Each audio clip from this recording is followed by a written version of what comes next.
Students मैं आपको बताने जा रहा हूँ क्लास 3 मैथ्स का chapter 3, class 10 maths chapter 3 pair of linear equations in two variables के बारे में।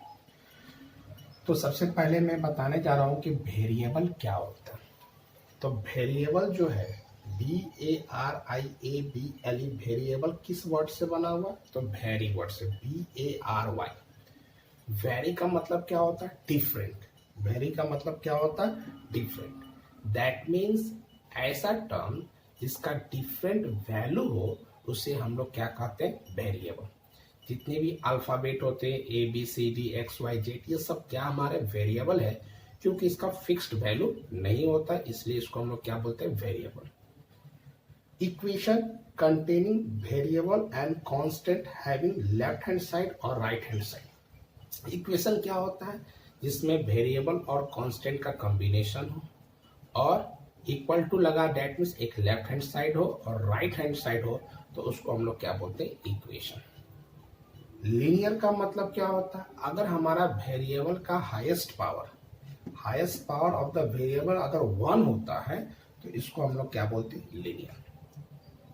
लिखा हुआ पेयर, इसका मतलब है कि अगर लीनियर इक्वेशन 2 है तो इसको हम लोग क्या बोलेंगे? पेयर। जैसे यहां मैंने एग्जांपल दे दिया, एक इक्वेशन और ये 2 इक्वेशन। अगर 2 इक्वेशन रहेगा तो इसको हम लोग क्या बोलेंगे? पेयर। क्योंकि पेयर ऑफ लीनियर इक्वेशन मतलब लीनियर इक्वेशन जो रहेगा इसको एक को हम लीनियर इक्वेशन की, क्योंकि यहाँ वेरिएबल भी है, कांस्टेंट भी है और इक्वल टू लग गया तो लेफ्ट हैंड साइड और राइट हैंड साइड दोनों आ गया। तो ऐसा अगर 2 इक्वेशन होता है तो इसको हम लोग क्या बोलते हैं? Pair of linear. पेयर का मतलब क्या होता है? 2। अब देखो तो यहाँ लिखा हुआ linear equation, pair of linear equation in 2 variable, मतलब आपको 2 इक्वेशन रहेगा, दोनों इक्वेशन में क्या रहेगा? 2 वेरिएबल रहेगा। जैसे देखो x और y। एक्स वाई अभी मैंने बोला जितना भी अल्फाबेटिकल टर्म होता है सब वेरिएबल होता है। तो एक इक्वेशन में कितना वेरिएबल यूज किए? 2 वेरिएबल्स हो गया। लीनियर इक्वेशन, ये लीनियर इक्वेशन हो गया। और ऐसा इक्वेशन कितना होना चाहिए? 2। तो इसको हम लोग बोलेंगे pair of linear equation in 2 variable. फिर से मैं बता दे रहा हूं, ऐसा लीनियर इक्वेशन जिसमें 2 वेरिएबल है और वैसा इक्वेशन अगर 2 है तो इसको हम लोग क्या बोलेंगे? Pair of linear equation in 2 variable. अब यहां लिखा हुआ form of the linear equation. तो लीनियर इक्वेशन का एक्चुअल फॉर्म क्या होता है? ये होता है ax plus by plus c is equal to 0। तो x और y हमारा क्या है? वेरिएबल। ठीक। अब यहां पर पेयर के बारे में बात हो गया, तो दैट मीन्स 2 इक्वेशन दिखाना होगा।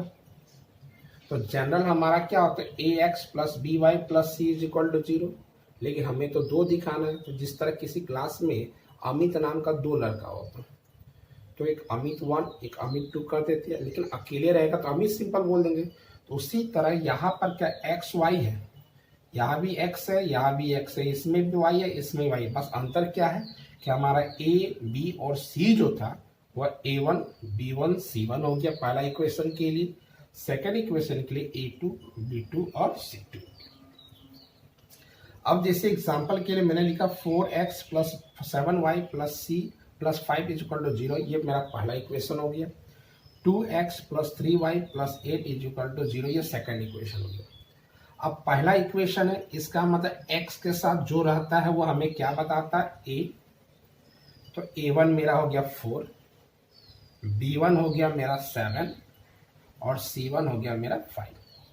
सेकेंड इक्वेशन है, तो a2 हो जाएगा मेरा 2, b2 हो जाएगा हमारा 3 और c2 हो जाएगा मेरा 8। अगर मान लो सपोज डेट कि अगर यहाँ मैं माइनस लिख दिया, तो अगर यहाँ माइनस रहेगा तो यहाँ भी हमें माइनस देना ही होगा। क्लियर हो गया? अब आ रहा है टाइप्स ऑफ सॉल्यूशन। तो टाइप्स ऑफ सॉल्यूशन का मतलब है कि जब हम लीनियर इक्वेशन को सॉल्व करेंगे तो हमारा जो वैल्यू निकलेगा वेरिएबल का वह किस फॉर्म है। किस फॉर्म का मतलब एक बार एक आंसर निकलेगा, एक से ज्यादा निकलेगा कि नहीं निकलेगा। तो उसको डिवाइड किया गया 3 ग्रुप में। एक है यूनिक सॉल्यूशन, दूसरा है नो सॉल्यूशन तीसरा है infinite many solution. Unique solution को हम लोग क्या बोलते हैं, उसका दूसरा नाम जो होता है वह कंसिस्टेंट होता है, और एक और उसका नाम होता है इंटरसेक्ट एट ए पॉइंट। अब इसका क्या मतलब होता है, इंटरसेक्ट एट ए पॉइंट का मतलब क्या हुआ, ये हम ग्राफिकल के माध्यम के लिए लिखें। जैसे फॉर एग्जांपल के लिए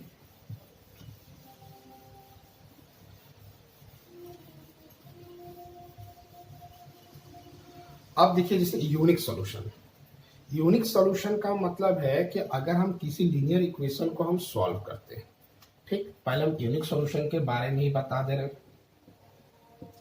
यूनिक सॉल्यूशन, इसका फॉर्म क्या होता है, a1/a2 not equal to b1/b2। इसका फॉर्म क्या होता है, a1/a2 not equal to b1/b2। इसका मतलब क्या हुआ, जैसे 2x plus 3y is equal to 7 है, और 5x plus 4y is equal to 9। तो a1 मेरा क्या हो जाएगा 2, b1 क्या हो जाएगा मेरा 3, और c1 क्या हो जाएगा मेरा 7।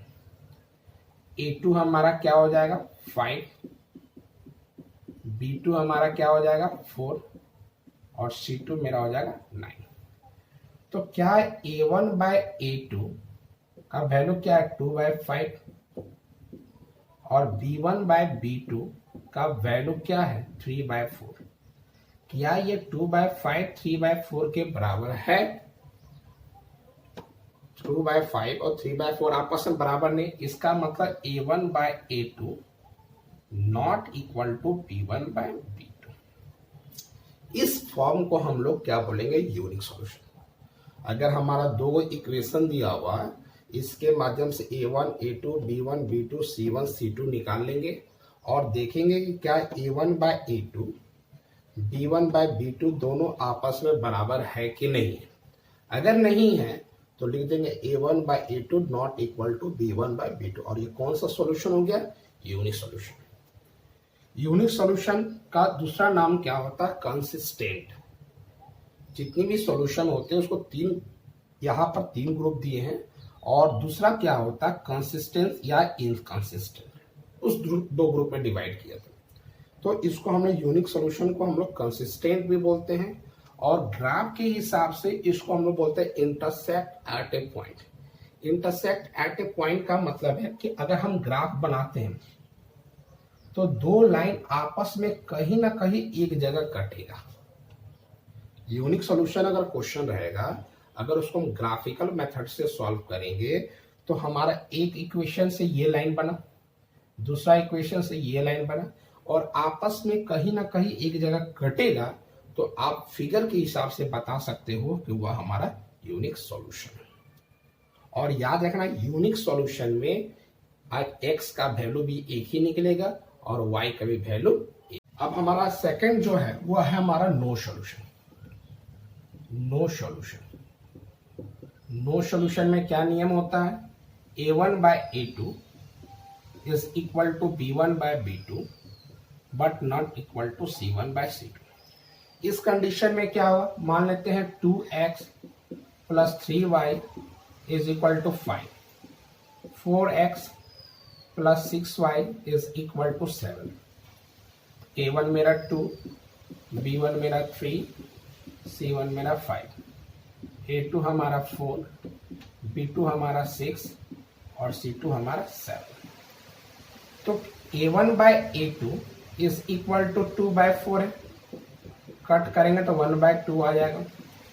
b1/b2 3/6 है, कट करोगे तो 1/2 आ जाएगा। लेकिन तो c1/c2 हमारा क्या है 5/7। आप क्या देख रहे हो, a1/a2 का जो वैल्यू आता है, b1/b2 का जो वैल्यू है, वह दोनों क्या है सेम है, लेकिन c1/c2 के तो बराबर नहीं है। तो a1/a2 is equal to b1/b2 not equal to c1/c2। तो इस प्रकार का जो सॉल्यूशन होता है उसको हम लोग क्या बोलते हैं, नो सॉल्यूशन। और नो सॉल्यूशन का दूसरा नाम क्या होता है, इनकंसिस्टेंट। और ये पैरेलल लिखा है, इसका मतलब जब इसका ग्राफ बनेगा तो दोनों लाइन आपस में क्या रहेगा, पैरेलल होगा। इसका मतलब ये आपस में कभी इंटरसेक्ट नहीं करेगा। तो ग्राफ में अगर ऐसा फिगर हम देखेंगे तो आप इजिली बोल सकते हो ये नो सॉल्यूशन है, या इसको हम इनकंसिस्टेंट भी कहेंगे। अब देखो पहला क्या था, यूनिक मतलब आपस में कहीं ना कहीं ग्राफ में कटा था। सेकंड क्या हमारा, थर्ड नंबर में हमारा आता है इन्फिनिटली मेनी सॉल्यूशन। इसमें क्या करना है, इसका होता है a1/a2 is equal to b1/b2 is equal to c1/c2। जैसे 2x plus 3y is equal to 5 है, 4x plus 6y is equal to 10। a1 हमारा क्या हो जाएगा 2, b1 हमारा हो जाएगा 3 और c1 हमारा हो जाएगा 5। a2 हो जाएगा 4, b2 हो जाएगा 6 और c2 हो जाएगा 10। तो a1/a2 इज इक्वल टू 2/4, 1/2 आया। b1/b2 इक्वल टू 3/6 है, 1/2 हुआ। और c1/c2 इज इक्वल टू 5/10। अगर कट करोगे तो ये भी 1/2। That means a1/a2 is equal to b1/b2 is equal to c1/c2। तीनों अगर इक्वल आ जाए, a1/a2, b1/b2 और c1/c2 तीनों अगर इक्वल आ जाता है तो इसको बोलते हैं इन्फिनाइट मेनी सॉल्यूशन। इसका मतलब है इसको हम लोग कंसिस्टेंट भी बोलते हैं और कोइंसिडेंट क्यों बोलते हैं, क्योंकि अगर एक लाइन ये गया तो दूसरा लाइन भी यही होता है, सेम टू सेम दोनों लाइन होता है, इसलिए इसको हम लोग क्या बोलते हैं, कोइंसिडेंट। तो कंसिस्टेंट हम किसको किसको बोलते हैं, यूनिक सॉल्यूशन को, और इनफिनाइट मेनी सॉल्यूशन को हम लोग कंसिस्टेंट बोलते हैं, और नो सॉल्यूशन को इनकंसिस्टेंट। यूनिक सॉल्यूशन को इंटरसेक्ट एट ए पॉइंट क्यों बोलते हैं, क्योंकि दोनों लाइन आपस में कहीं ना कहीं एक पॉइंट पर इंटरसेक्ट करेगा।